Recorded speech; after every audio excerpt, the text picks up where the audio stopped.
Како оценувате безбедносната состојба еве во регионот на Западен Балкан, Босна и Херцеговина, Косово, но и Македонија која со блокирани евроинтеграции од Бугарија е во опасност од такви странски влијанија? Западниот Балкан и покрај тоа што голем дел од влијанието од вниманието е насочено кон Украина, продолжуваме овде во НАТО да го сметаме за регион од стратешко значење за алијансата.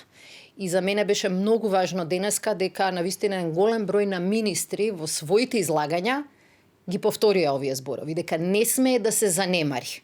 Особено заради тоа што гледаме многу непријателски странски влијанија кои што се обидуваат да ги искористат политичките проблеми, отворените прашања во своја полза. И понатаму најголемата НАТО мисија во светот е таа на Косово.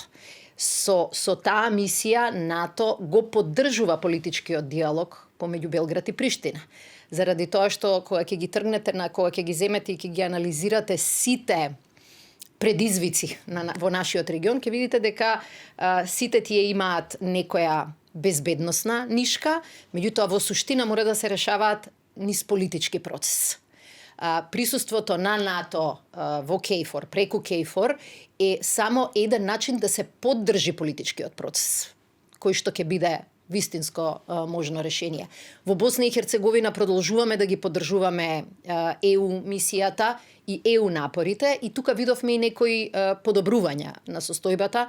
Например, после еден период на одлагање на одлуките кои што се однесуваат на нашата меѓусебна соработка, најпосле договорот кој што го имаме со Босна и Херцеговина помина низ нивните институции и тоа е позитивен знак. Што се однесува до нас и односите помеѓу Северна Македонија и Бугарија, двете земји сме сојузници во оваа зграда и во НАТО. И НАТО, иако е често пати гледана како воена алијанса, таа е политичко воена алијанса. И навистина ова е местото каде што сојузниците, дури и кога имаат разлики, се трудат тие разлики да ги решаваат низ политички диалог. Така што јас се надевам дека и ние и колегите од Бугарија може да ги искористат и овие начини да се дојде до решение. Оти големата лекција од нашиот регион е дека кога ги оставаш отворени политичките прашања, тие никогаш не стануваат полесни. Тие стануваат потешки.